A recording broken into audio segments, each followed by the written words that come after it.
Oi, meus queridos. Hoje no programa MPB com Tudo Dentro, eu vou falar da segunda parte daquela história da evolução das mídias para se ouvir música no Brasil. Então, no outro programa, eu falei com vocês que de 1902 a 1964 rolou o formato de 78 rotações por minuto e a partir de 51 no Brasil começou o long play de 10 polegadas, aquele com 4 faixas de cada lado. O LP com 12 faixas, como esse aqui, começou entre 57 e 58. Aí, a partir de 58 ele já virou o normal. Então eram normalmente 12 faixas, né? E é o formato que está aí até hoje, né? Só que nesse meio tempo, quando a Columbia lançou o LP, lá a Columbia americana em 48, a RCA resolveu contra-atacar com 45 rotações por minuto, que era assim, né, o nosso querido compacto, né, que tinha uma bola enorme no meio. Só que ele não pegou. Não pegou porque, poxa, as pessoas já tinham comprado um outro toca-disco para ouvir, né, o LP, que já era diferente do 78. Aí ia ter que ainda ter um outro ainda para ouvir numa outra rotação, então aquilo ficou assim no forno. No Brasil também tentaram, mas não foi adiante. Então, por volta de 58, mais ou menos, assim como veio o LP, se a pessoa queria uma musiquinha só, comprava o single, né? Então esse aqui é um dos primeiros da Copacabana, que é o da Angela Maria, que tinha, né, era um compacto duplo em 45. E depois, mais ou menos a partir de 60, aí mais ou menos veio também o compacto de 33 rotações, né? Tanto o simples quanto o duplo, né? Que 33 era a rotação do long play normal.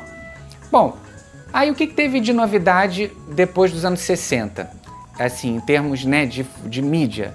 Foi a nossa querida fita cassete. A fita cassete, porque olha, isso aqui hoje pode parecer uma coisa tosca, mas assim, houve um tempo que se você quisesse gravar as suas músicas preferidas para você ouvir numa festinha, isso era impossível. Isso só foi possível quando, a partir de meados dos anos 60, se inventou o gravador, né? E a fita virgem, né, que você podia fazer lá, enfim, gravar ou a sua voz, ou você gravar alguma coisa, né?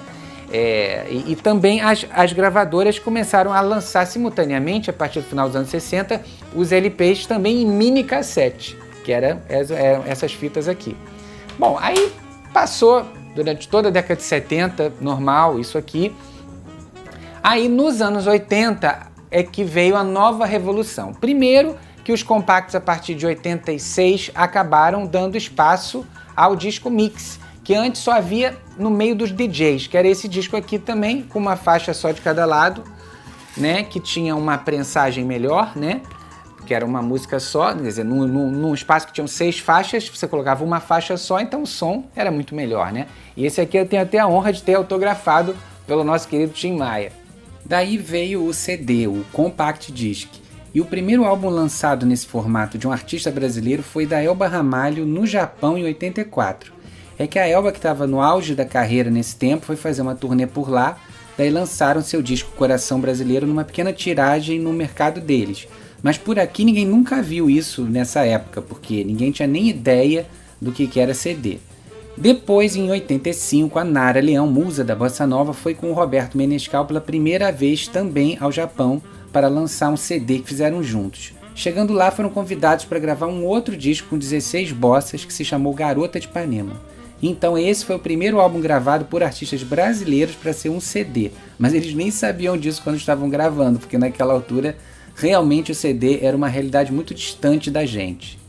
Mas aí, assim, a primeira série realmente de discos, né, de compact disc que foi realmente difundida foi a série Personalidade da Polygram. Então eu tenho aqui um anúncio da época. Eles pegaram os 6 artistas assim top assim da música brasileira da época, né, Caetano, Gil, Bethânia, Gal, Chico e Elis Regina, e fizeram essa série. Depois essa série foi ampliada, né? Até tem uma aqui do Dia dos Pais, né? Um ano depois já tinham outros títulos, né? E ela foi ficando cada vez maior. Eu tenho um disco em LP dessa série, que é esse aqui do Gil, com essas ilustrações bonitas do Mário Bag, né? Então eles eram assim, eles pegaram o melhor, né? Fizeram o melhor do que eles tinham lá no cast da Polygram, os melhores artistas, fizeram umas coletâneas. E eu me lembro perfeitamente dessa época, que eu me lembro eu indo na Mesbla da Tijuca, onde eu morava, vendo eles expostos assim numa vitrine. Falei, meu Deus, como será esse som, né? Existia aquele frisson, né?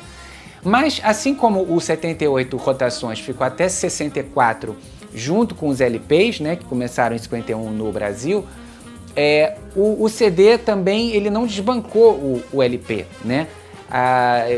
Assim, a partir de 88, 89, 90 ele foi se popularizando, né? Até que a partir de 95 ficou uma coisa mais cult, assim, né? Só realmente quem fosse buscar, quer dizer, uma ou outra fábrica ainda fazia uns discos mais populares, lá para o Nordeste principalmente. Depois, alguns discos aqui de alguns artistas mais cult eram lançados em LP.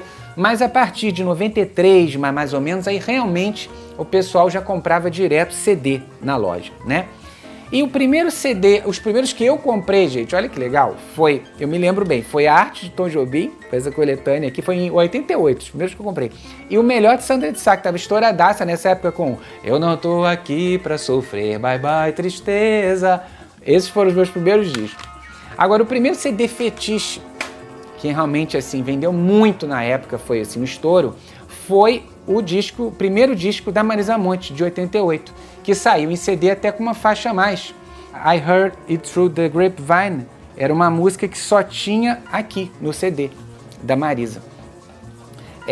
Então esse disco realmente foi o primeiro CD fetiche assim, brasileiro. E o primeiro álbum lançado já exclusivamente em CD foi o Curare, da cantora de bossa nova Rosa Passos, no segundo semestre de 91. Por ser uma cantora sofisticada, de um público mais seleto, que fazia um som intimista, que tinha tudo a ver com esse novo formato para se ouvir sem chiado, o produtor Humberto Contardi e a DEC Disc que toparam esse desafio e tiveram esse pioneirismo. Então, meus queridos, esta é a segunda parte da história da evolução das mídias. E o resto vocês já sabem, né? A partir da década de 2000, né, já com a internet, começou a troca de arquivo, começou os MP3, aí todo mundo já sabe.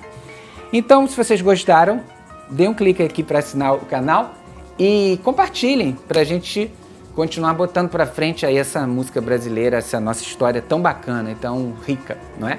Até a próxima!